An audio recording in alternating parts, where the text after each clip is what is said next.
your attention, you shall be heard. Good afternoon, please be seated. Oops.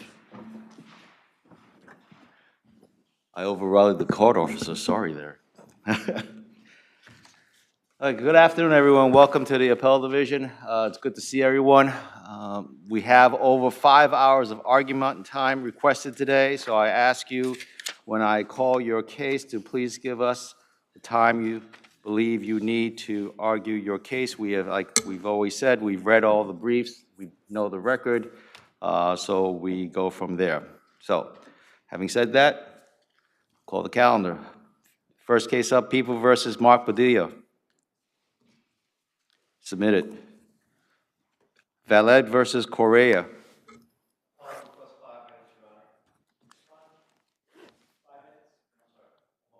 Yeah, I was going to say, you want a rebuttal? Okay. What do you got? 5 and 1, you said? And what did you ask for? 5 and 1. Okay, 5 and 1 and 5. Okay. Rachel R. versus Michael F.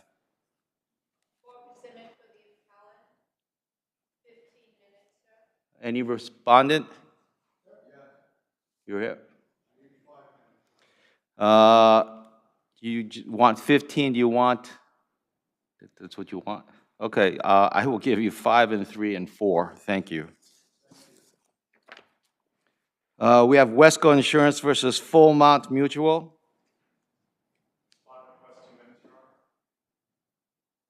I think you're only here alone. Do you want to submit? I don't believe so. No, I think we're good to go. Okay, we'll submit that. Thank you very much. Oh, yeah, you have to sit till the end of the call, sorry. Hayes versus Martinez.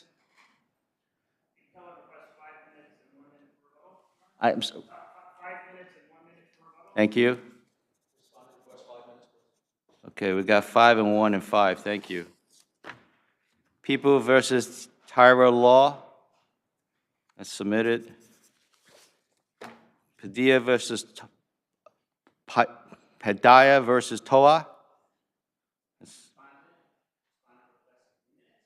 You'll be arguing against yourself. Do you want to submit? Okay, thank you. Submitted. Did I scare somebody off? Did I scare them off? Kralik versus Marai. You're here by yourself. You want to submit? We're good to go. Thank you. Biaggi versus O'Flynn.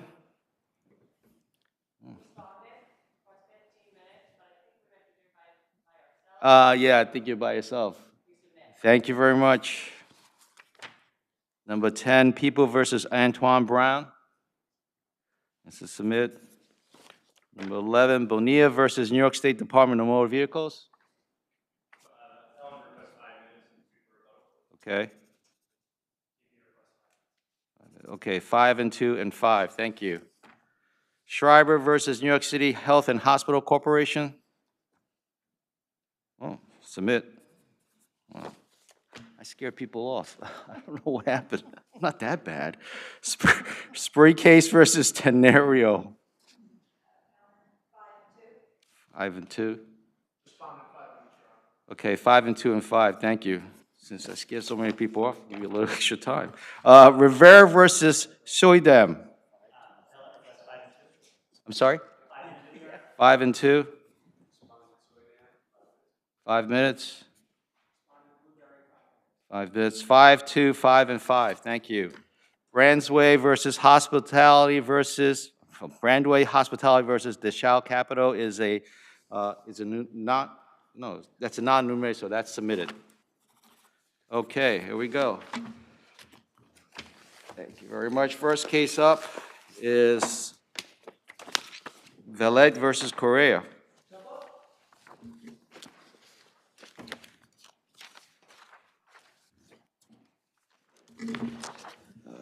Let's see. Okay, counsel, you may begin. May it please the court, my name is Dan Ratner. I'm from Heidel, Petone, Murphy, and Bach. We represent the appellants, Mount Sinai, on this matter. The plaintiff appeared at the emergency room of my client hospital with what was diagnosed as basically flu symptoms. She had a cough and some minor. Your main argument, if, please correct me if I'm wrong, is that you weren't aware of what the plaintiff's experts were going to be talking about, or at least opining, right? I mean, it was about sepsis, and that kind of caught. When I read your expert's report, it didn't talk about that. It didn't hone in on that. Right. There was a series of boilerplate claims in the bill of particulars, but where they got specific, they talked about the failure to deal with a cardiac condition. Counsel, that's probably correct, but what about the fact that, in fact, the doctors, Dr. Har and I think it's Vohora, were questioned with respect to sepsis in the depositions, and there is case law that says that can put you on notice of what the claim is. Does it in this case? I'm aware of the case law, but so I think there were about 200 pages of deposition transcript. I think it was something like that. There were a total, I believe, of 3 questions about the issue of infection. All the rest of it was dedicated to the other issues that were actually pleaded. So I'm aware of that case law, but to say that on this record we were on notice of a claim of a failure to diagnose sepsis or infection, those words were not in the pleadings, and they were mentioned, I think, twice during the depositions of 2 different witnesses. So I don't agree with Your Honor that we were on real notice that that's really readily discernible from either the pleadings or the way discovery was conducted in this case. That said, you know, and by the way, that's why we framed our motion the way we did, that there was not a failure to diagnose sepsis. It was about a cardiac condition. But I actually think there was another main part of our motion, and that is the issue of proximate cause as well. The day after the patient was discharged from the emergency department with, you know, suspected flu, they had eliminated pneumonia by taking a chest X-ray. She was told to go see your regular doctor. The next day, she has a slightly different symptom. She's complaining of shortness of breath. And the doctor at that time, her regular doctor who knew her, you know, ordered a complete blood count. And didn't that doctor also order antibiotics? That's correct. That's correct. So what's your point?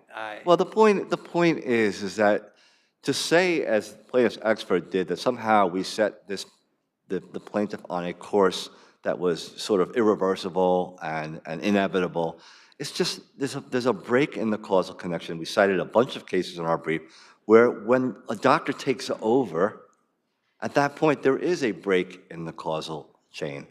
It's as simple as that. Emergency rooms exist to look at for acute problems. Counsel, did the plaintiff's expert even address that subsequent treatment at all in his expert affidavit? No, what he said, it was sort of, she was put on our road to her ultimate demise, which is obviously very important. But did he address the fact of that all the intervening departures were the next day, the things that expert said were not done by the emergency room people were done the next day? No, plaintiff's expert just ignored that, glossed over all of that. Do you say anything about how that? I don't believe so. Okay. I don't believe so. And as was just pointed out, the next day she was put on antibiotics because of a suspected infectious process, and told to come back if your symptoms worsen. So that's our argument. Thank you, Your Honor. Thank you.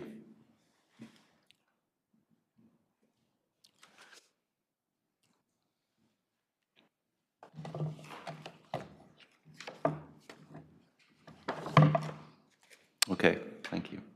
Good afternoon, Your Honors. May it please the Court, James King from Godosky and Gentile for the respondent, Denise Villette. So if I may dive in, counsel. Thank you. I'm looking at the bill of. Thank you.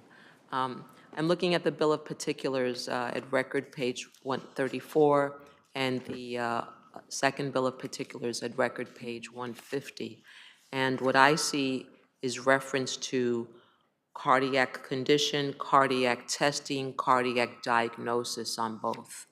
Can you indicate where, if anywhere, in the bill of particulars or in the complaint there's any reference to sepsis? Or I was looking even for the word infection.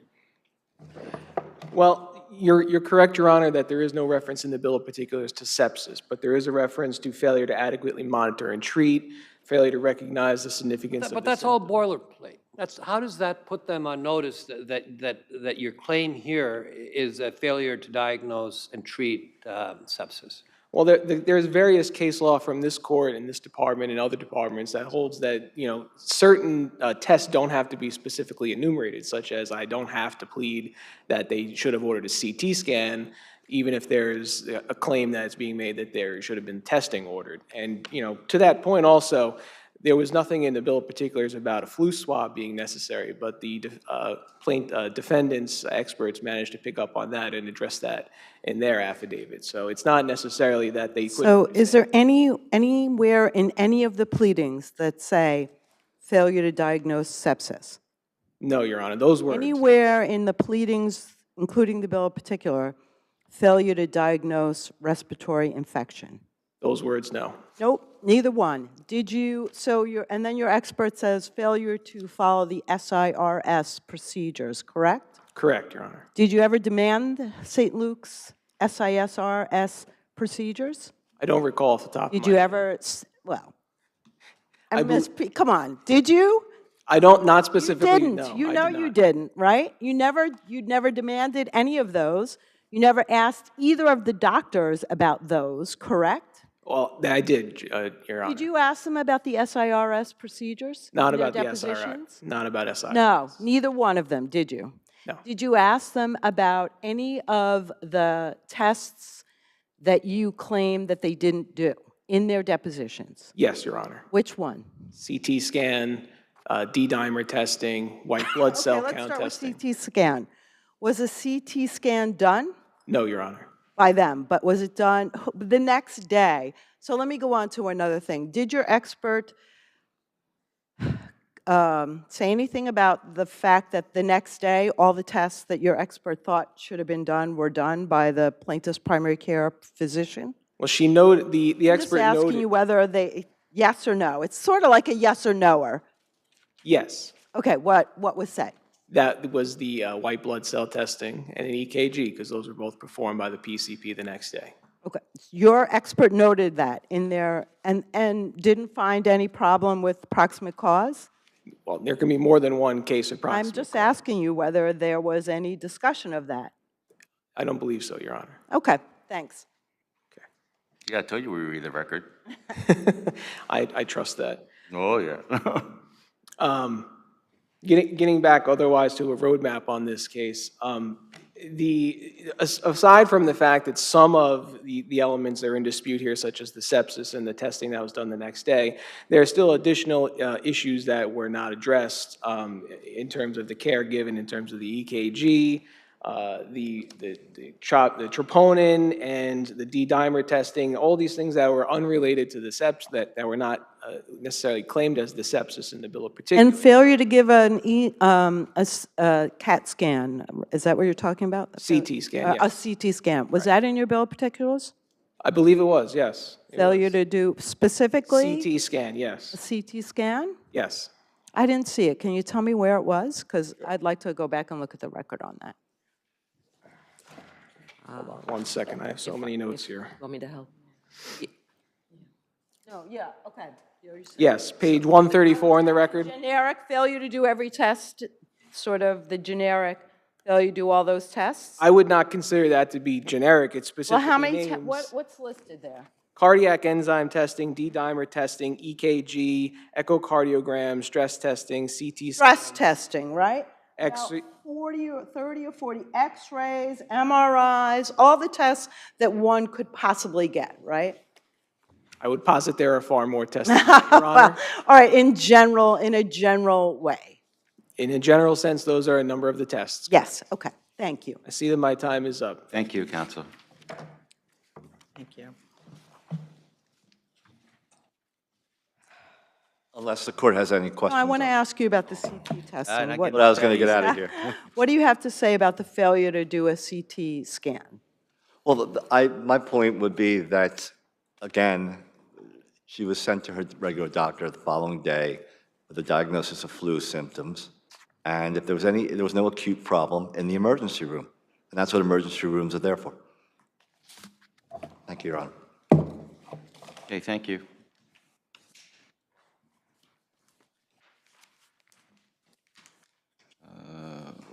We got Rachel R. versus Michael F.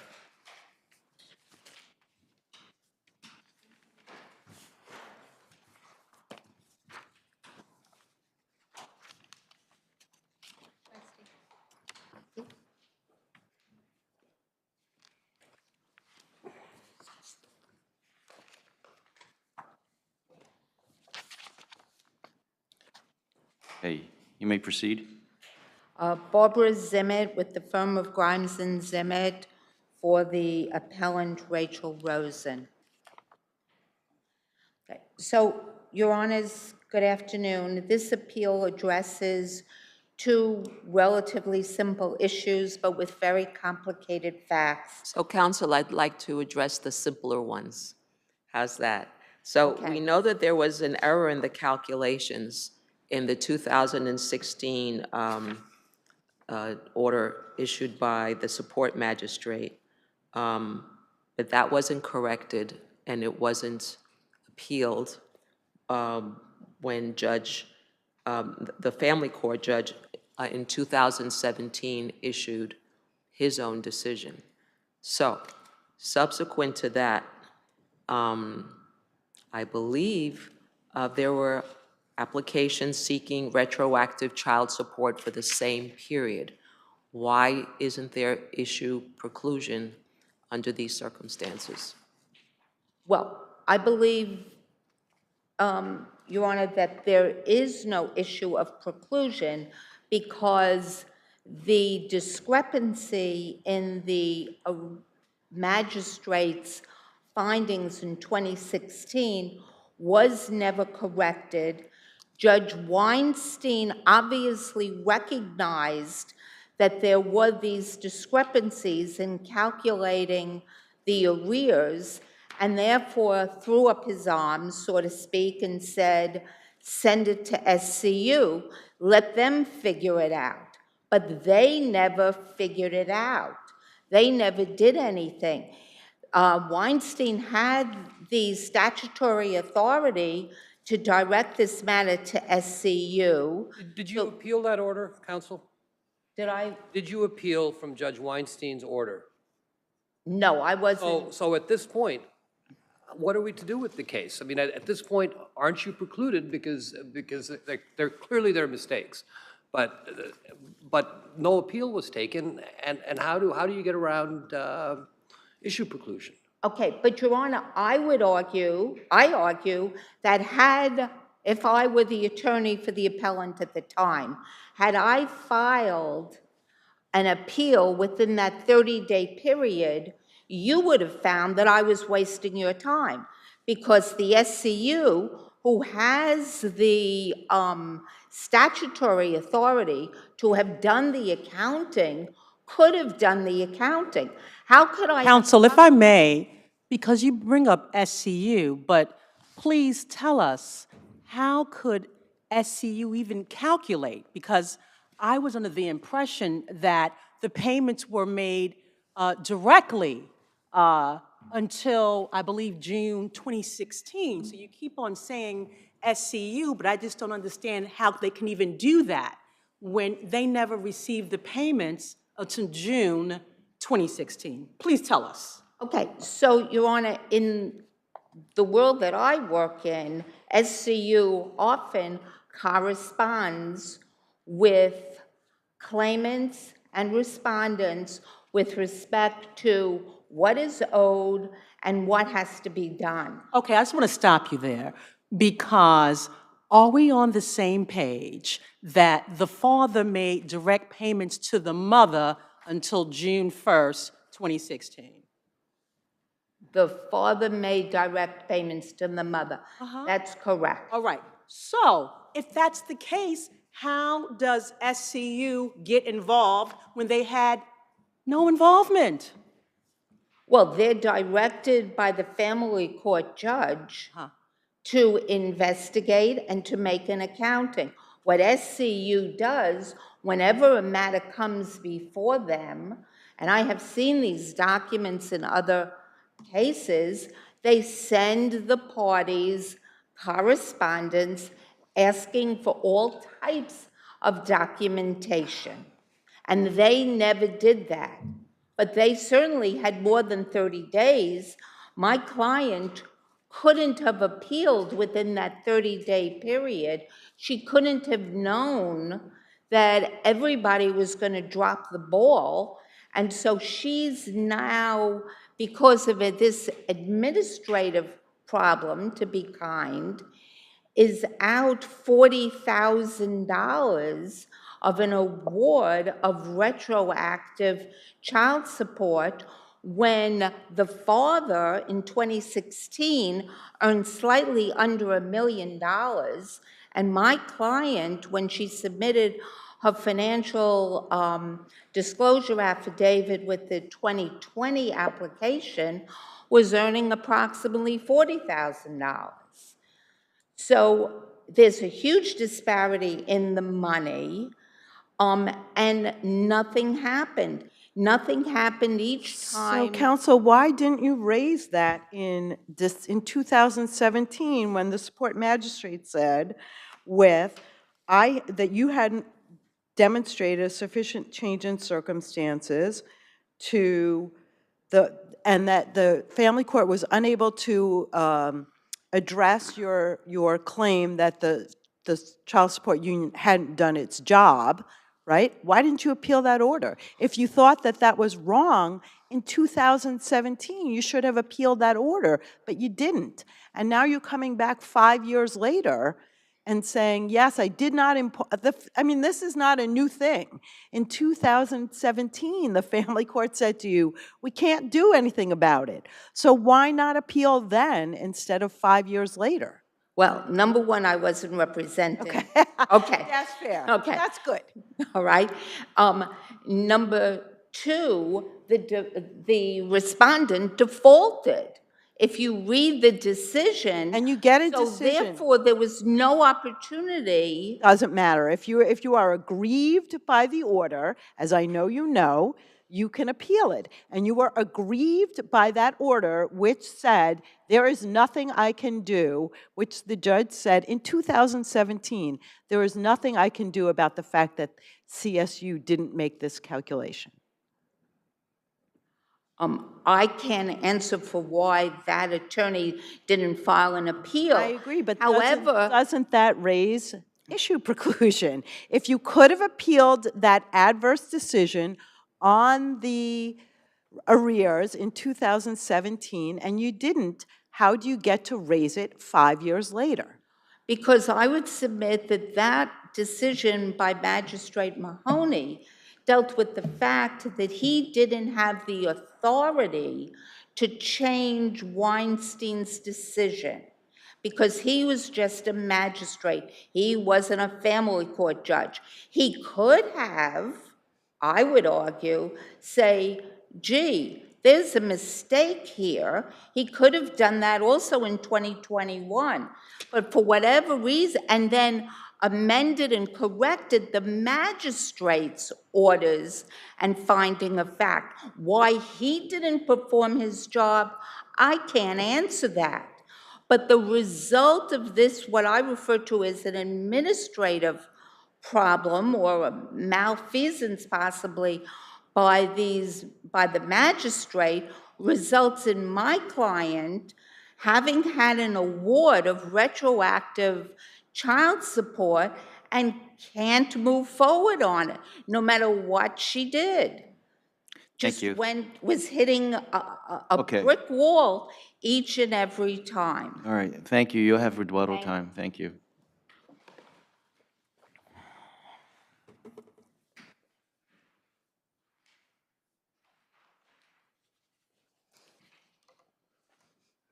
Three years, Your Honor. 3. Counsel, you want, come on. Counsel, can you identify yourself, please, for the record? I'm sorry? You have to identify yourself for the record. Oh, I'm Who sorry. you represent. I'm the attorney for Mr. Fuchs. My name is Peter Beanstalk. Thank you. Counsel, I know you have outraged 3 years, but isn't isn't the person really being, for lack of a better word, hurt here because of the error is the mother? Because there's no question, there's no question that there's an error of approximately $40-some thousand. There's no question about that. I'm not arguing about that.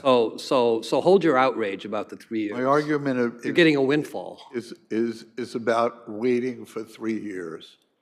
In 2017, the magistrate said two things. Counsel would like you to believe that the magistrate said one thing, which is that a magistrate can't supersede a family court judge. But the magistrate actually said two things. He said that, plus there was no showing of change of circumstances which would merit his intervention. There was no showing of change of circumstances that would merit his intervention. At that moment, the failure to appeal and going away, essentially disappearing for 3 years, creates claim preclusion. You can't keep an appeal, the right to appeal, pending forever. And that's what happened here. No one has ever explained, the appellant has never explained the 3 years between November of 2017 and the order to show cause in this case in 2020. No one has ever explained that. And that, how long are we to wait? How long are we to wait? There's been 3 years and there's been nothing that's happened. That's the sum and substance of my argument, unless you have other questions. Thank you very much. Thank you, counsel. Excuse me, may I have one? Yeah, you have 3 minutes rebuttal. Oh, okay, thank you. Don't give that up, I guess. Thank you, sir. With respect to, Counsel, I have a quick question. You know, as we all have seen here, the record is clear that there was a calculation error, right? Maybe this is an obvious answer, but going forward, I mean, is there change in circumstances where she can ask for additional support? I mean, right? well, Is that out of the question? I mean, I was no, it's never out of the question. right. So so I heard what you said earlier, that she's now been shorted $48,000, and this is for the child, not just for her, right? That's correct. So going forward, I mean, she's trying to recoup something that, as my colleagues have indicated, may be quite difficult given the procedural posture that we're in. But going forward, I mean, if you're short then, you're going to be short now. So isn't there an application that she could make to family court and say, I need an adjustment? Her experience in family court has been less than positive, to be quite honest. Well, now she has you as her counsel. It should be different, right? Well, I'm never awarded attorney, I'm not awarded attorney's fees, so, and she doesn't have the money, so that's a separate and a side issue.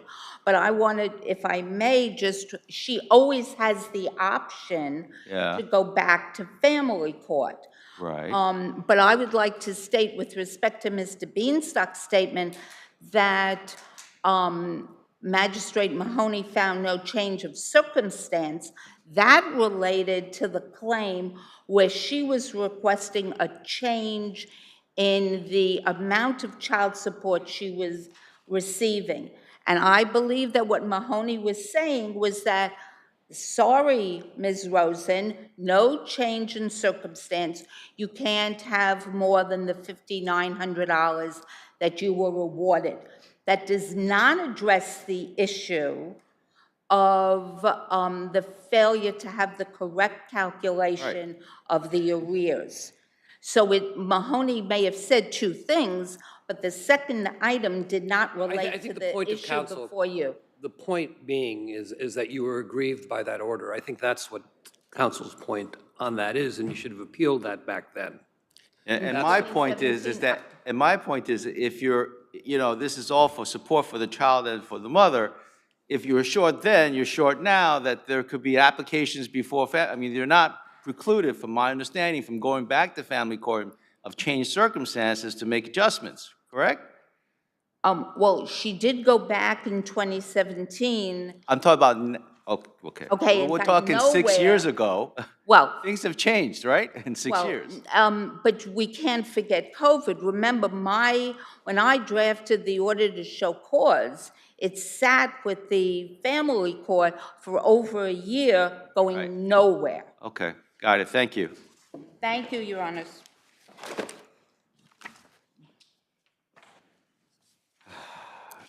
Hayes versus Martinez.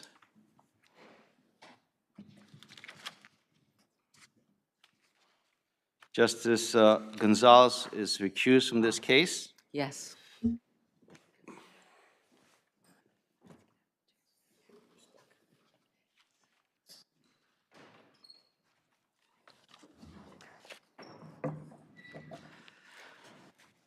Okay, thank you. You may proceed. Good afternoon, Your Honors. May it please the court. My name is George Barbatsuli. I'm from the law firm K&L Gates, and I represent defendant appellant Yuli Rafael Martinez.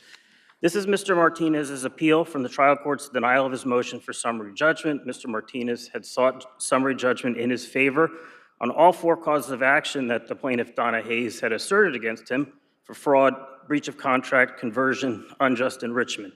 Trial court found fact issues as to all 4 causes of action, but respectfully, there were no fact issues to support Ms. Hayes' claims against Mr. Martinez for any of the causes of action. So let's start with there are 2 tranches of money, essentially. I think, at least that's how I viewed this appeal. So with the $48,000, why don't you start with that and tell me why you believe that there is no claim? So the claim is that the plaintiff allegedly gave Mr. Montalvo, who is, disappeared with all of the money at issue. And there's a relationship between the 2 defendants? The relationship was solely, they were cousins, for sure. But they were close, as I understand from the record. Well, that's what, they were close. They're not close anymore, and that's also in the record. They haven't spoken since the lawsuit was filed because, Mr. Montalvo also, respectfully, victimized my client just as much as victimized Ms. Hayes. And we're not disputing that Mr. Montalvo is the bad actor in this whole situation. Mr. Montalvo was in a relationship and evidently, convinced Ms. Hayes to give her. We know the facts. So let's first deal with the conversion claim with respect to the $48,000. Why wasn't there a conversion here? Well, because Mr. Montalvo, Ms. Hayes never spoke with my client about the $48,000. She admits every single communication she ever had was, and everything she knows about the dealings were with Mr. Yeah, but there's no dispute here that Mr. Martinez got $48,000, correct? He got $48,000. Was his receipt of the $48,000, was it wrongful in any way? No, the receipt was not in any way wrongful. The check was issued to him. So the receipt was perfectly lawful. The way it worked out, Ms. Hayes testified at deposition. She handed the check to Mr. Montalvo. Mr. Montalvo then gave the check to Mr. Martinez. Ms. Hayes, I asked her, did she even ask to speak with Mr. Martinez to make sure that whatever her instructions were with the money were going to be met? She never spoke to Mr. Martinez, never asked to speak to Martinez. Okay, so no conversion, you say, because it wasn't a wrongful taking. What about unjust enrichment? Did your client benefit, for example, from those monies? He did not benefit in any way, shape, or form. He held on to the funds for roughly 2 months, or he didn't hold on to them.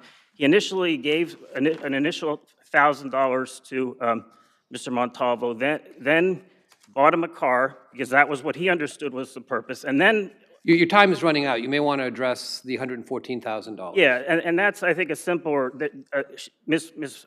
Hayes never spoke with Mr. Martinez, and Mr. Martinez never spoke with Tell me, Hayes. counsel, is there anything in the record where your client says emphatically, by affidavit or in the EBT, that he never received the $114,000? Yes, he said that emphatically at his deposition at page 344, no financing by Montalvo. 345, no financing by... Well, that's in the context of the question, no financing, but in terms of saying, did he put in an affidavit, for example, in support of summary judgment, saying, I never received a penny of the $114,000? He didn't put an affidavit in the summary judgment because we didn't think we had to, because the record was absolutely crystal clear from the deposition and from her testimony that she gave the cash to Mr. Montalvo, has no idea what Mr. Montalvo did with it. There is simply not a shred of evidence that Mr. Martinez even saw that money, let alone spoke to anybody about that transaction. This was a fabrication by Mr. Montalvo and Mr. Montalvo alone, and it should not be imputed to my client because he just had zero involvement whatsoever in this transaction. I think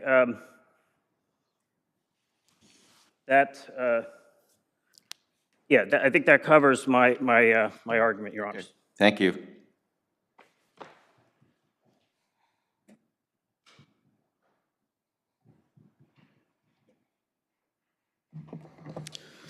You may Good proceed. afternoon, Thank and may you. it please the court. My name is Sean Lasky. I represent the respondent, Donna Hayes. So let's start with 114,000. What evidence is there that Mr. Martinez got a penny of it? Well, as counsel was just discussing with your colleague, Mr. Martinez does not deny any. Oh, he did. He denied because of the way the questions were asked. I understand. He denied, I didn't get it for this, I didn't get it for that. My question to you is, what evidence did she put up that he got a penny of that 170? Mr. Martinez knew that my client was visiting the property, gave Mr. Montalvo. Where is there any evidence that Mr. Montalvo gave Mr. Martinez that money? There is nothing that I know of in the record. No evidence whatsoever that that money didn't go right into Montalvo's pocket. Your client has none, right? She never spoke to Martinez. She never saw the money. It was cash. She gave it to him in cash. You got Mr. Martinez's bank records. You didn't see the $114,000 there. I don't know if we have all of his bank records. We got regarding the $48,000. Okay, so, right. So what evidence does she have put forward that disputes the answers that he said in his deposition? I did not get any money for renovations. I did not get any money to buy the house. Again, he gave the key to Mr. Martinez. There were photos which were exchanged that they knew that. Let me just say that's about, I'm going to look at the house. I'm going to ask you to focus in on the money. I understand. What evidence is there that Montalvo gave the cash to Martinez? Again, there's nothing, as I had said earlier, Okay. with regard to the $114,000, really we don't have all of Mr. So if we were to allow this case to go forward, how are you going to establish that Martinez got $114,000 through the maybe a bad actor cousin? Well, again, this is a summary judgment stage, and it's a he said, she said. The lower court correctly decided. Well, you don't even have a he said, she said. You have a she said, and we don't know what he said because he's gone. And then we have a third party who says, I don't know what's going on here, except for the 48,000, perhaps, you know. Yeah, which is difficult to believe that Mr. Montalvo was actually gone, knowing the close relationship that the two defendants had. That's where my colleague, Mrs. Scarpullo, is saying you're coming up with all she's asking, if I'm not hearing, maybe I'm not hearing correctly, is what are you putting forth that can raise a mere factual issue to rebut or refute Martinez's claim not in so many words, but indicating I didn't get any of that $114,000. No, I understand exactly that the $48,000 claim, absolutely clear that went into. No, we're talking about 114. We're talking about the 114. We're talking about the 114. And again, just what I had presented that in the record, that he knew that they were looking at the house. He knew that she was interested in purchasing part of the house and rehabbing the house. He knew that they were there, and yeah, but that's not what I don't think we're drilling down. So he knew all that, but the question is, did he get $1 of that money? That's all. I mean, we know that.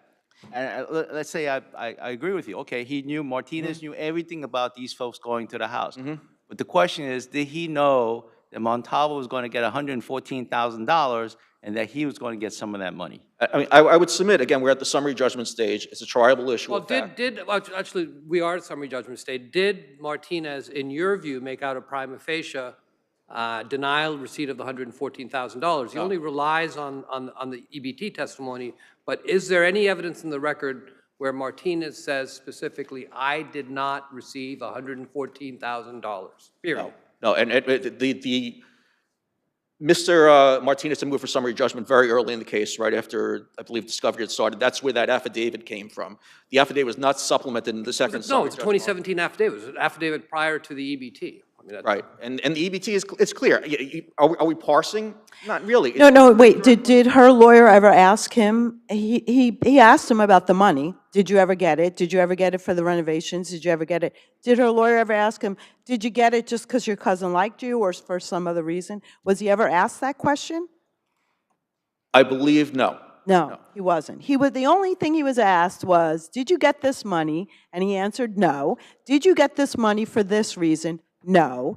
So the only evidence we have, the only competent evidence that we have is him denying that he got any of the money, right?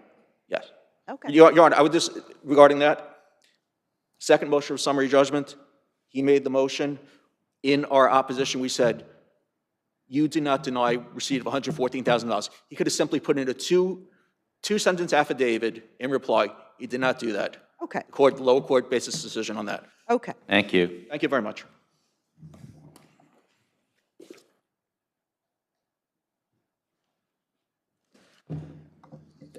So, I mean, I have to ask you, why not a two-sentence? If you know what they're saying, you know that they're saying, you didn't say it clearly enough, why not just put in a two-sentence Look, affidavit? and I mean, you may have to go to trial because you didn't put in a clear enough affidavit. Well, and respectfully, and I will say, that was a council decision. That's here, my decision, Your Honor.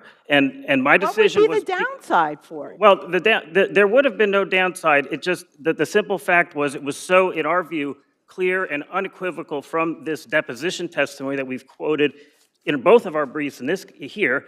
And on top of that, and I think this is what the panel was... No, but they're arguing in opposition that he didn't directly deny getting the money in any context, right? You know what you're they're a notice arguing. of that argument. So all counsel is saying, in reply, you put in an affidavit, Martinez says, I did not get the $114,000. Well... And that maybe rectifies the issue, but isn't that your burden? No, because the burden was... It's her burden to prove her case. No. It's your motion for summary judgment. Understood. You have And the burden that we met was putting on her testimony where she said there's no evidence that she's aware of, no knowledge, and he denied specifically any of that. You cannot... He denied receiving the money for financing or renovating the property. That's it. And those are the two things that are at issue in the contract, financing and money. He didn't know about it. And that's another very direct... If he didn't know, he didn't receive financing, he didn't receive money to renovate, what else is there? He was completely in the dark, and he testified to that unequivocally. He had no knowledge. You cannot have knowledge. Why not in reply an affidavit from Martinez, I did not get a penny from my cousin? Well, because we thought we had set the affidavit. But you see the argument was made. Well, the argument was I can't go back in time now. Okay, I think we got it. Thank you very much. Okay. Bonilla versus New York State Department of Motor Vehicle. I'm recused from that case. Justice, set it up already. Okay. Yeah.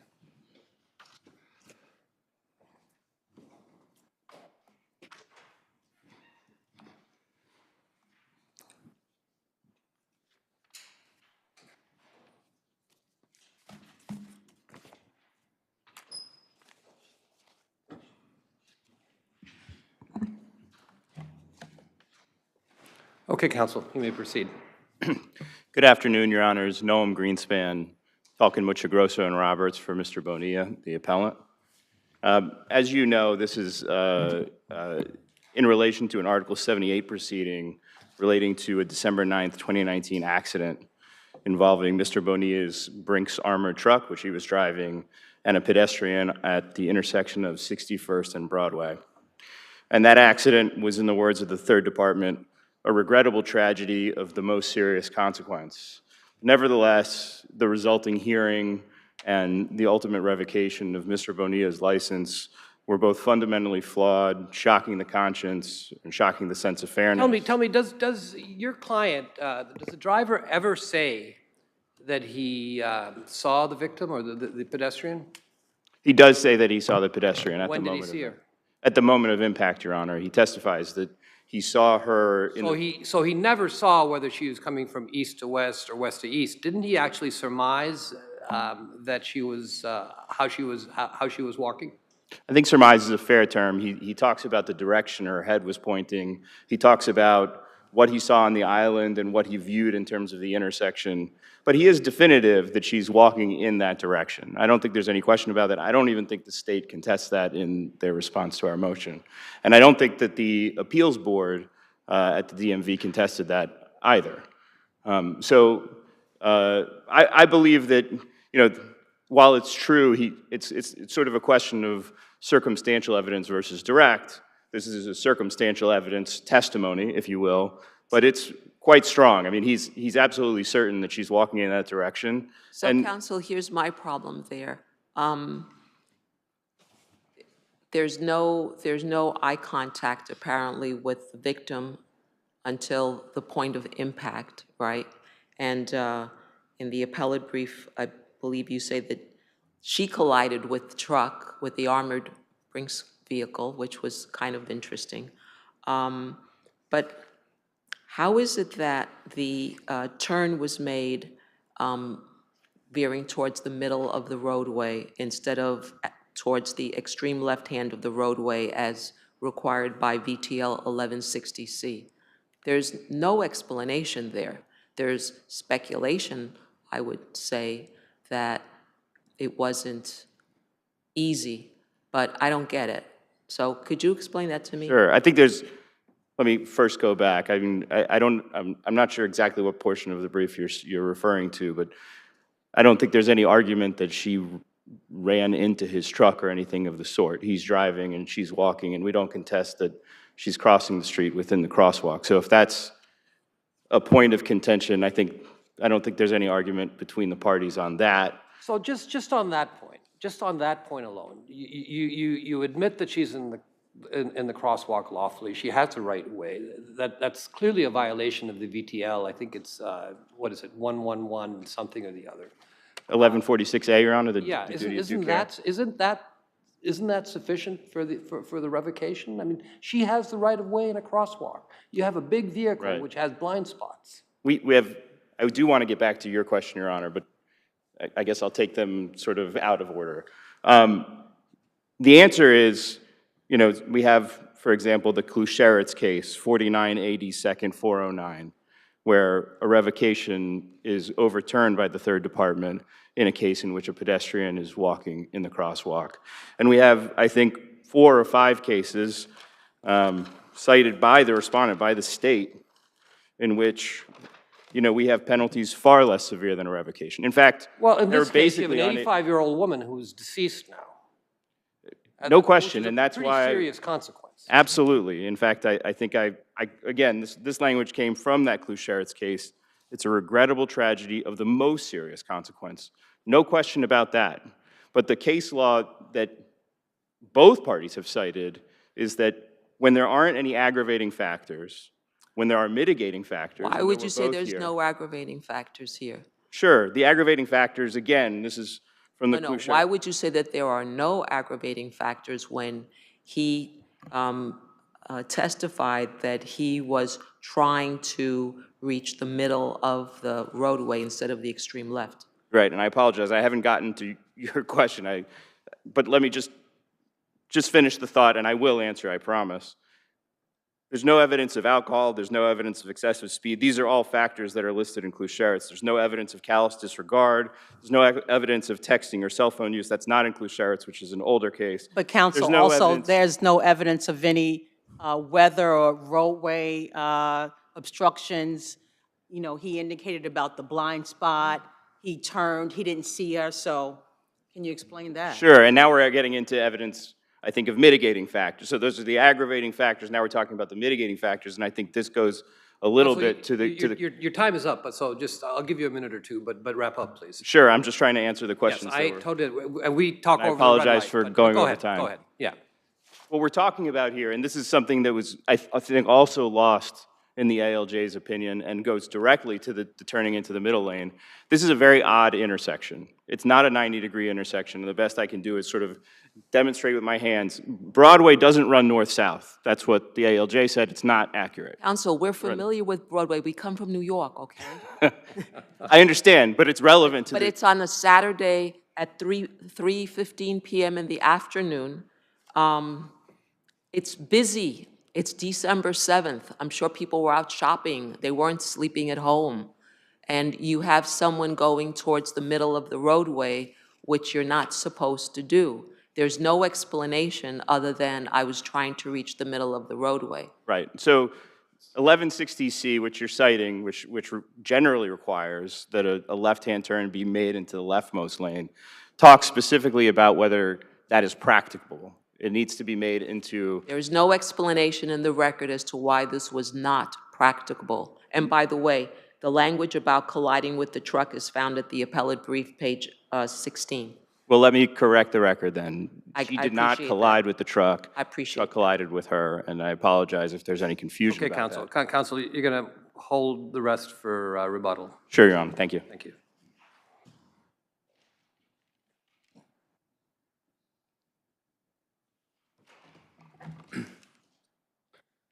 Go ahead, Counsel.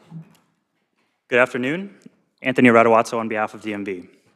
DMV's decision to revoke Mr. Bonilla's driver's license should be affirmed.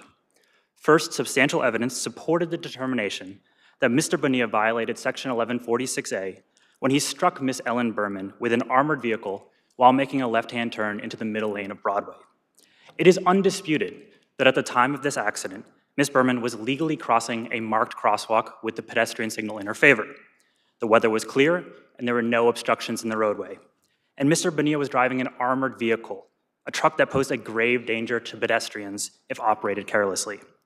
The record also shows that Mr. Bonilla struck Miss Berman in the middle of the crosswalk as he was entering the middle lane. What does the record show in terms of which way she was traveling? Was she traveling east to west or west to east as is posited by the driver?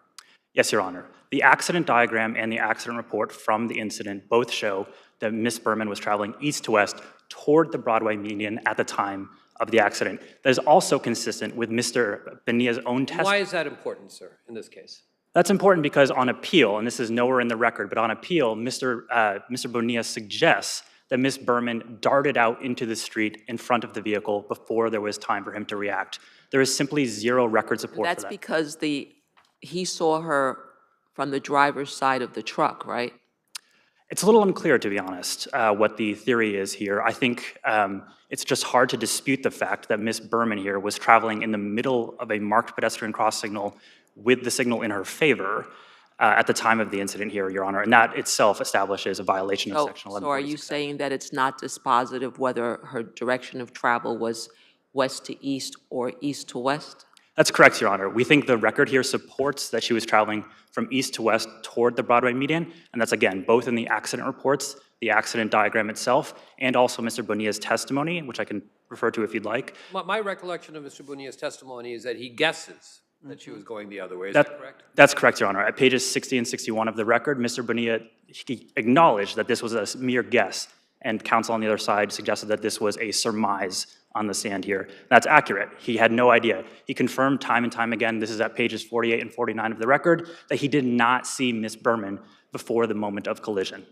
Do we know where the impact on her body actually occurred? That's not on the record, Your Honor. That's not, right? No, that's not. Thank you. Yeah.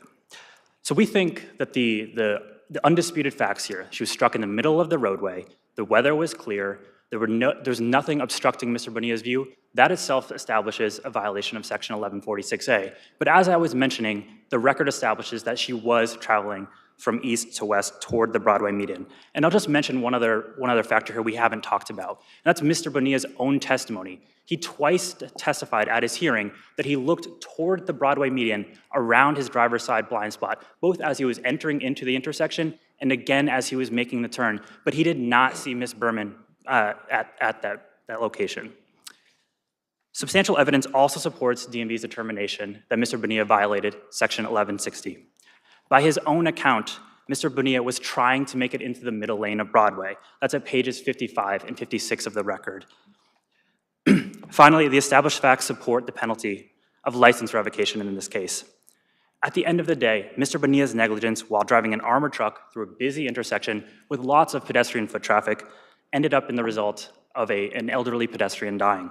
Courts regularly affirm the penalty of license revocation in situations exactly like this. And counsel brings up this in the matter of Kluxerit's case, this third department case. I'll note that that case affirmed a finding of Section 1146A, a violation of that provision, in situations similar here, a pedestrian crossing the crosswalk. And in that case, the weather conditions were actually made it harder to see the pedestrian in that case. We're not saying that DMV has to order revocation in every single case, but they have broad discretion to do so, and that's in Section 510(3)A of the Vehicle and Traffic Law, Your Honors. Counsel, has the ability to reapply for his license after 30 days, correct? That's correct, Your Honor. Okay. If there are no further questions, I ask that this court affirm.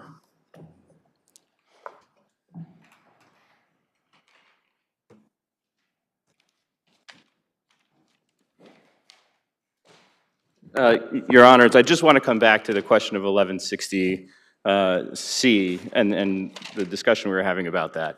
I think there is an issue here of burden shifting. And I'm sorry, an issue of what? Of burden shifting, Your Honor. The question, and the state has said this, he didn't present sufficient evidence that it was or was not practicable. Let's put it that way. But there wasn't evidence that it was practicable either. That doesn't work, counsel. You know that. It's his burden to show that it was practicable. And I'm looking at the diagram of the police accident report. The angle of the vehicle is such that it is clearly headed towards the outer lane as opposed to the inner lane. We never hear anything as to why. Well, let's talk about the diagram for a second. The diagram, the state says, supports not only was he going towards the middle lane, but perhaps they're saying he was even in the middle lane. The diagram doesn't even have a middle lane, right? The diagram shows Broadway as having 2 lanes in each direction. It's fundamentally flawed. It also shows Broadway as having a 90-degree angle. It wasn't.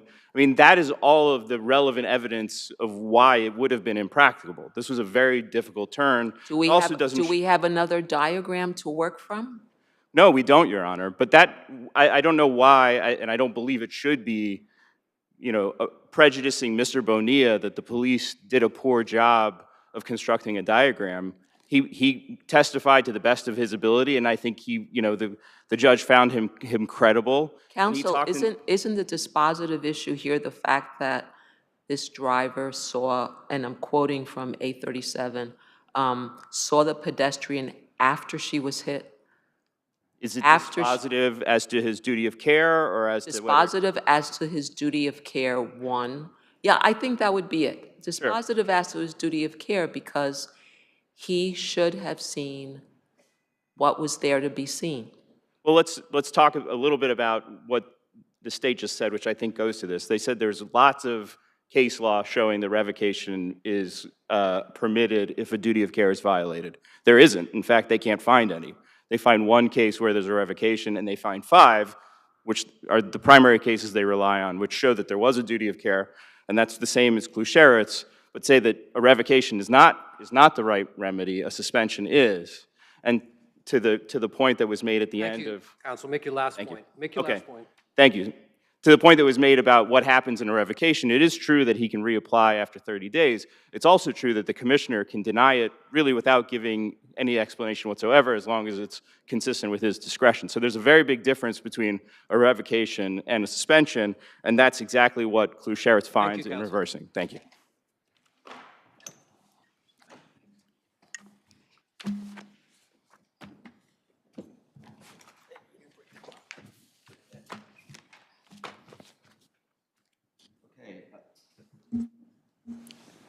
Spree case versus Tenario, please.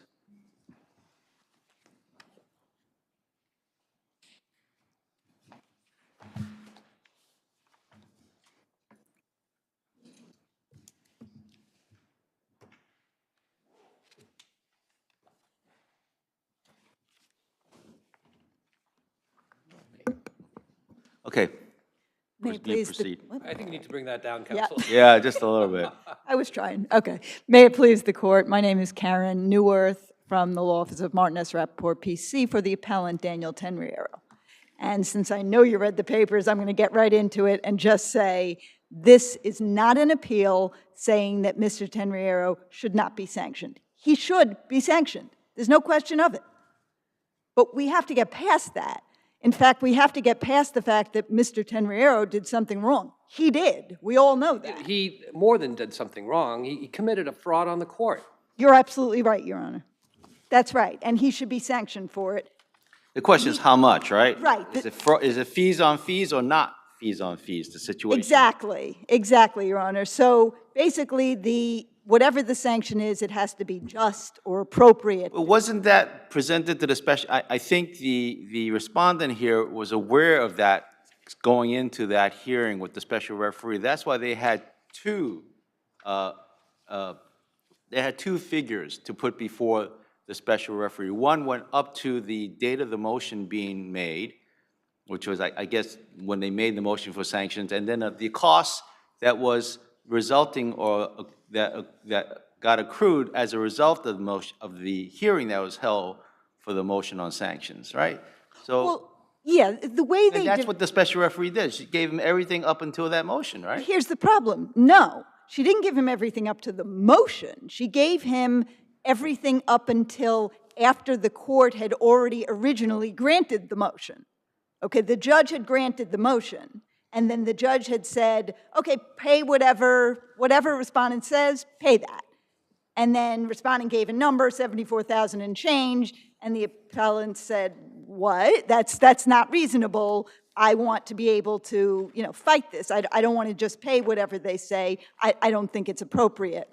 And at that point, that was January 17th, when that first order had been made, and then the appellant said no. So is it your contention that there were no attorney services rendered between the date of filing and the date that the award was actually issued by the Supreme Court? No, my position is that the motion for sanctions was made in early October. Okay, let's give it a date. The date is January 17, 2020. That's Supreme Court's decision, right? Right, but prior to that Supreme Court decision, the motion had been made, and most of... No, but that was a motion, a 3126 motion to strike the pleading because your client submitted a fake document, right?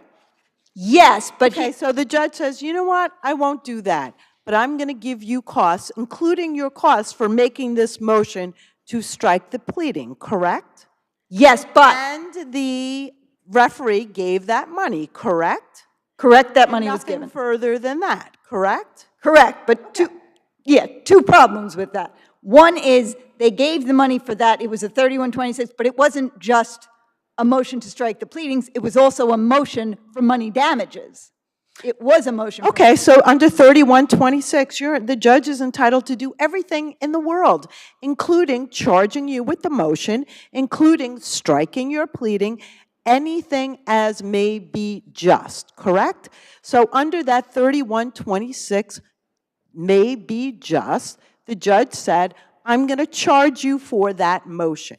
Not fees on fees, not fees collecting the sanction, but I'm going to charge you as part of my punishment of your client for submitting a fake document with the cost of that motion. That's perfectly appropriate, has nothing to do with fees on fees. Well, but isn't that a fee on sanction? No, that's a part of a sanction order. Instead of doing what he could have done, which is strike your client's pleading. They could have. Right? Yes. So instead, he said, no, I'm going to issue as my sanction for this egregious act, I'm going to make you whole for having to bring it to my attention that this happened. And then after that, the referee didn't award any fees to the movement. I'd like to add one more point to that, though, which is that my client had already told the other side, not really the court, because the court wasn't involved yet, had already told the other side that this was a fake document. I'm not, I'm withdrawing it. I apologize. This is wrong at that point. Once they had done that, there was no need to bring it to anybody. It was done and over with. Counsel. Oh, really, counsel? Counsel, really? You did not Okay. listen to me when I said we read the record. I mean, counsel, your argument to me sounds like the case of the guy asking for mercy after killing his parents. I mean, that's what it sounds like to me. Well, no, I think he's asking to pay the fees for everything You're that they suggesting were. that no fees were due. I mean, that's what you're suggesting. No. Every fee was due for the 9.5 months that they had to deal with this thing. No. Everything was due, whatever the judge said in the judge's order, instead of striking your client's pleading. That's what was due. And that has nothing to do with fees on fees. It is, here's the amount of money. And then your client didn't like that amount of money and made everybody go through a hearing, right? Your client, and the court said to counsel, put in an affidavit of fees. You weren't satisfied with that, so then we had to have a second hearing on it. And the judge did exactly what the trial court said to do, which is, as a sanction for this egregious behavior, I am going to have this client, rather than have his answer struck, pay everything up to the date that we appeared in court for the argument, right? That was part of the sanction. It wasn't fee on fee. Okay. Okay, one more point, which is just real quick, which is just that there were other issues, as you know from my brief point 2, which is the other various issues with it. Yeah, you have rebuttal time. Thank you.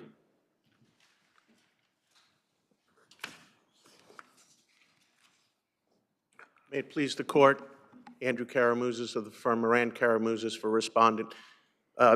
Your Honors got it just right. Everything that happened here was warranted and justified. First of all, Judge Barak explicitly authorized that the sanctions would include the bringing of the motion. And that's exactly why. And why did you have to bring the motion, counsel? Your Honor, we had to bring the motion because there was fraud on the court for 1.5 years, close to 1.5 years up until that hearing. This fraudulent payment agreement, which in their brief they now call the created document, permeated every single aspect of the case. In fact, in the record, there's a letter from Ms. Neuwirth, who actually was the first attorney in the case, producing the document, threatened sanctions against my client, telling us to withdraw our claims, and that the document supported all their counterclaims. And that's what happened for the next 1.5 years. We were litigating over that, and Your Honor got it just right that after the hearing, Judge Barak specifically said, submit a bill for fees, which we did. They didn't like it, and then they engaged in protracted litigation. There was an order to show cause, there was a motion to re-argue, there was a notice of appeal of that decision, which was not perfected. And because it was not perfected, there was no appeal of his order directing that the sanctions include the costs of bringing the motion. Therefore, shouldn't be any appeal here, But the bottom line is that the special referee didn't award any fees post January 17, 2020, right? I mean, am I mistaken? You are absolutely correct, Your Honor. The only additional thing that was awarded was the cost of the transcript. That was it? She did exactly what she should have done. She issued. Well, that's because you guys had the presence of mind to split it up into Part 1, Part 2, so Your Honor, it easy. Yes, it was obvious. The reason we did that is because we thought that there was a strong argument that the additional litigation that appellant caused after January 17th was part of the sanctions. They just continued Collecting the fee. Yes, exactly, That's Your the fee Honor. on fee, But we right? recognize, as did Special Referee Gillette, the issue about fees on fees, and she made it very clear that this was not a fees on fees situation, because as Your Honor noted, the original motion was to strike the pleadings. That was first and foremost. The sanctions was second.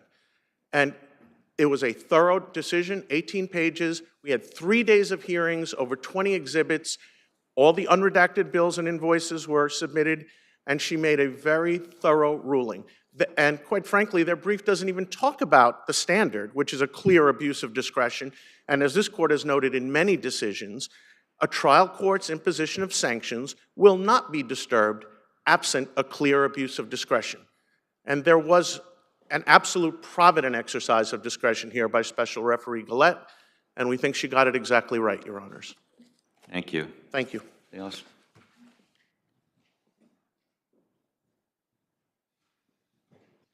Just to clear up a couple of little points, it wasn't a year and a half, it was 9.5 months.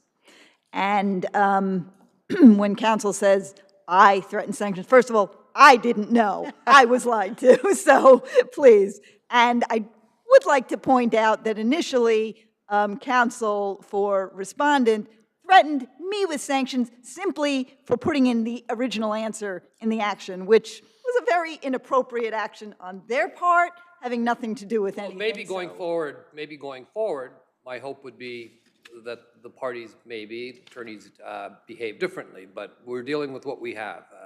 I understand. I just felt it necessary to point that out. But, you know, in the end, obviously, you're going to do what you're going to do. In the end, counsel, you reap what you sow, right?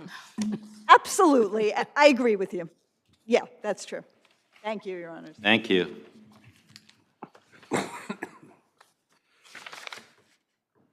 Rivera versus Soydam 379 LLC. Stop.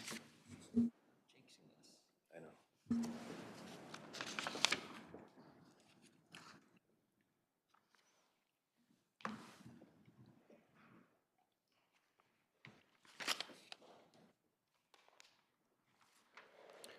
Okay, you may proceed. Good afternoon, Your Honors, and may it please the Court. David Franklin from Gennarte Law Firm on behalf of the plaintiff appellant, William Rivera. The plaintiff should have been granted summary judgment on his Labor Law 240 claims because he was provided with an unsecured 12-foot A-frame ladder. Was the plaintiff instructed specifically not to access the scaffold via the scaffold as opposed to the ladder? No, in fact, the opposite He was never told that. Was never told that. In fact, the opposite is the case here. He was told by his supervisor to use this ladder for this very purpose. And he was acting at the direction of his supervisor, using the same ladder that everyone had been using all day. So Mr. Burgos, who was the Blueberry site supervisor, said to the contrary, that he had told the plaintiff to use the pipe scaffold and fall protection rather than a ladder to reach the platform, which was adjustable, and that scaffold that was affixed, that scaffold had tie-offs on its side. Your Honor, no. That is what he said in an affidavit. His testimony was that he knew everybody was using a ladder, specifically told the plaintiff that morning where to use the ladder, and then he comes back in an affidavit and says literally the exact opposite. And the case law is very clear that you can't just have an affidavit which directly contradicts your deposition testimony. That's inadmissible. The record could not possibly be more clear that there is never an instruction to climb up the side of a scaffolding. In addition to that, the record also says that there weren't even any tie-off points. There's no evidence that climbing up the side of this scaffold would have been an adequate safety device either. The device that he So was... again, Mr. Burgos says the pipe scaffold had ladders affixed to the sides of it. The pipe scaffold had tie-off points affixed to it. So there is evidence in the record that the pipe scaffold had tie-offs affixed to it. Your Honor, that is, first of all, that is only in the affidavit. No, but that's a different thing than saying there's no effort. I mean, you might not like that affidavit. I'm sure you don't. But it's a different thing to say that there is no evidence in the record. There is evidence in the record. He specifically testified that when people were coming down from the roof onto that portion of the scaffold, onto the side, that you couldn't tie off. You had to unhook. There were only tie-off points on the roof. That's what he said in his testimony.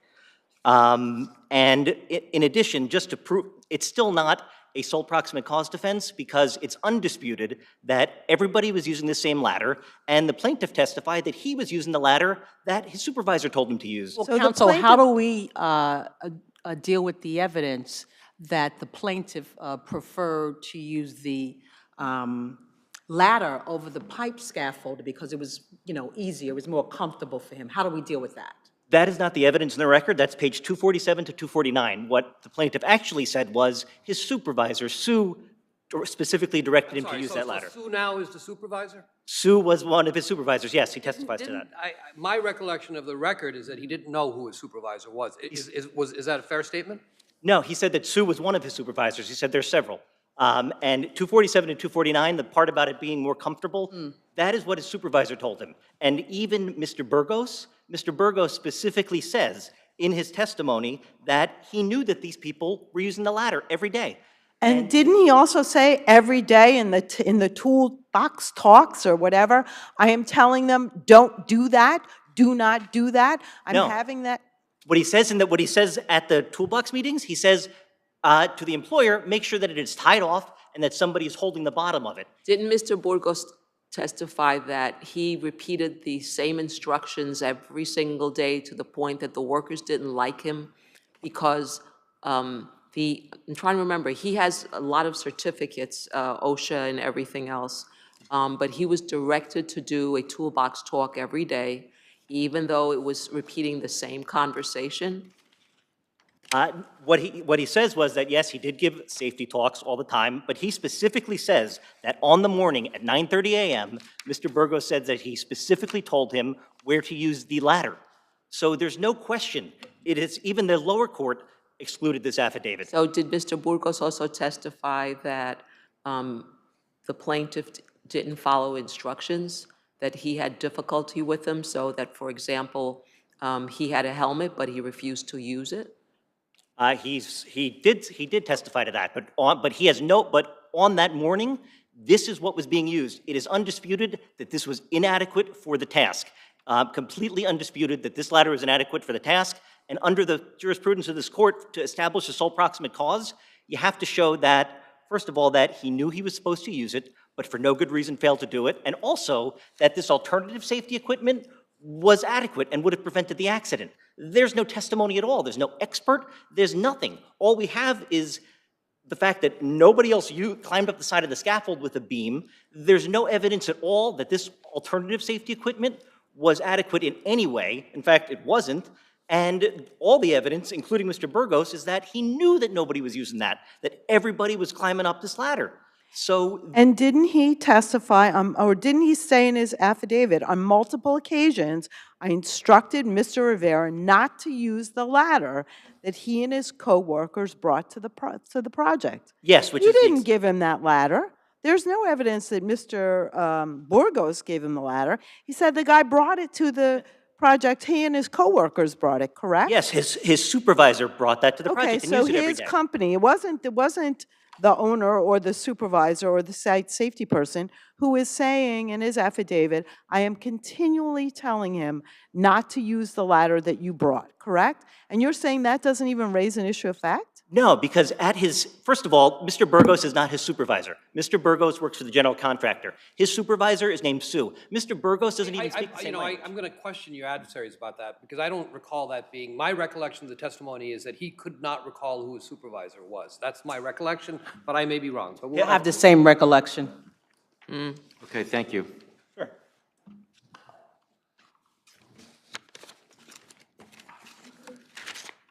Good afternoon, Your Honors. Jonathan Altman of Kinney, Lesovich, Riley, and Wolf on behalf of Defendant Respondent Blueberry Builders, LLC. So what do you say to counsel's accusation that Mr. Burgos's affidavit creates a feigned issue of fact because he testified completely to the opposite at his deposition? He didn't testify opposite compared to what is in his affidavit.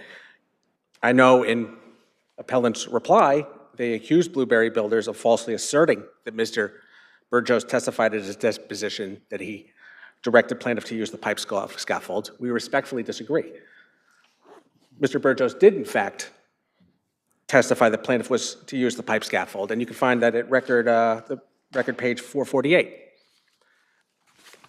fact, there was many different pieces of safety equipment that was available for plaintiff to use. He had the pipe scaffold. Mr. Burgos, on numerous occasions, directed plaintiff to use the scaffold. He wouldn't use the scaffold. He would use the ladder because, as plaintiff testified, it was more comfortable. So plaintiff was advised on numerous occasions by Mr. Burgos to tie off when using the ladder, another direction he disregarded. I want to kind of move in a slightly different direction. So the plaintiff did argue that he didn't receive any instructions from Mr. Burgos because he speaks Portuguese, and Mr. Burgos does not speak Portuguese. So there was a question in my mind as to the language that the plaintiff understood. Yeah, yes, Your Honor. I believe there's some confusion in the way that issue was presented by appellant in his moving brief. Mr. Burgos speaks Spanish. Plaintiff speaks Spanish. The testimony indicates that Mr. Burgos spoke with Mr. Rivera on numerous occasions. So they were able to converse in the same language. Mr. Rivera is not Portuguese, he's Spanish. You can find Counsel, page 98 of the record, Mr. Rivera speaks Spanish. Counsel, just moving beyond that point, if in fact plaintiff was following the instructions of his foreman to go up the ladder, that essentially that undermines your defense here. Who was plaintiff's supervisor on the date of the accident or the days before? Well, he had supervisors who were his co-workers, but Blueberry Builders was the general contractor. They also provided supervisory authority. His co-workers, so is plaintiff correct that Sue and Papa were his supervisors? They may have been his supervisors, but Mr. Burgos was also his supervisor.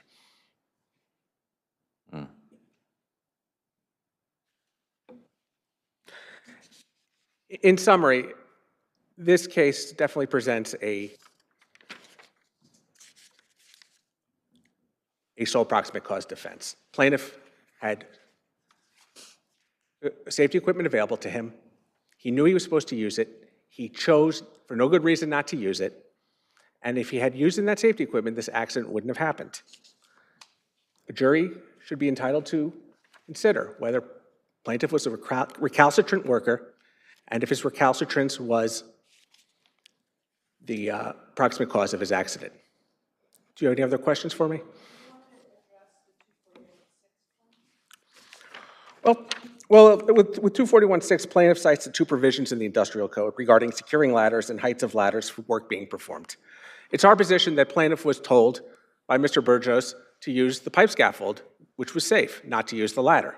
And as you all know, comparative negligence does come into play.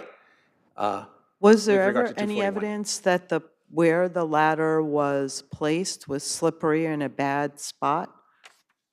Our review of the record indicates it was right next to the scaffold. They were using the ladder to access the scaffold platforms. And was there any evidence that was the ladder open or closed at the time the plaintiff used it? It was open. It was an A-frame ladder. So if it was open, then the second part of 241 wouldn't apply, right? Because that's the leaning ladder section, correct? Well, again, it's our position that he should not have been using the ladder to begin with. But but at a minimum, you're saying that doesn't apply because even if you believe him that he was using the ladder was open, and that subsection of 241 wouldn't apply. We don't believe plaintiff's entitled to Labor Law 241, subsection 6. Again, because he didn't tie off when he was using the ladders, and he was told to use a scaffold rather than a ladder, and he unilaterally chose to engage in unsafe practices. Thank you. Thank you.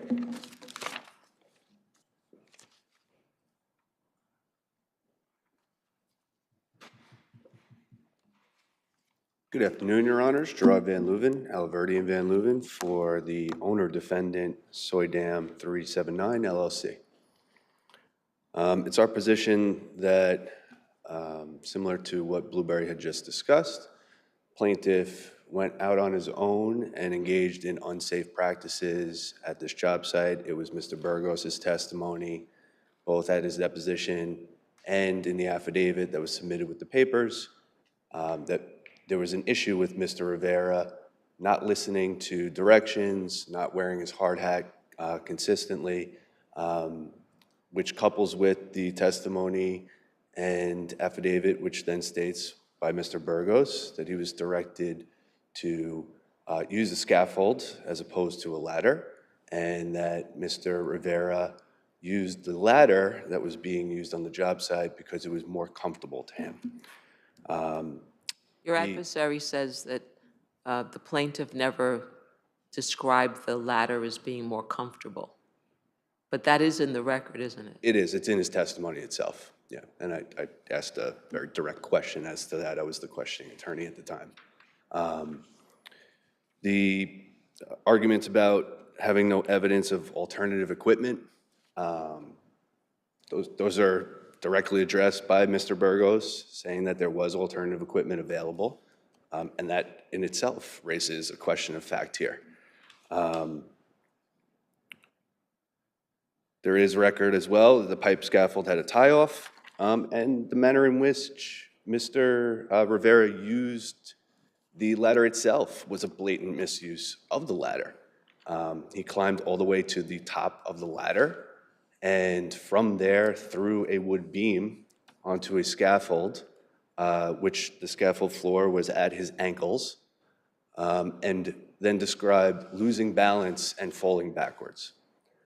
So the blatant misuse of the ladder itself would also, in my opinion, qualify the defendants for summary judgment, but at the very least, leave a question of fact for a jury to determine what was the best use here of the equipment that was available. What do you say to the 241-6 claims? Similar to what you had mentioned, Your Honor, 241-6 doesn't apply. Is there any record evidence that the ladder had a problem with its feet, or that it was on a slippery surface, or anything like that? No, and plaintiff was asked directly about those things. He was asked if the feet of the ladder itself were adjusted, flat, if the flooring underneath where the ladder was had any sorts of issues with it. He said affirmatively no to all those things. And it wasn't a leaning ladder, right? It was open. It was open, correct. Okay. Yeah. Any other questions? Nope. Okay, thank you. Thank you.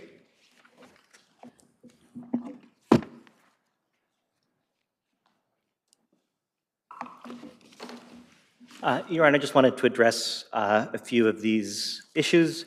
First of all, it's page 472 of the record.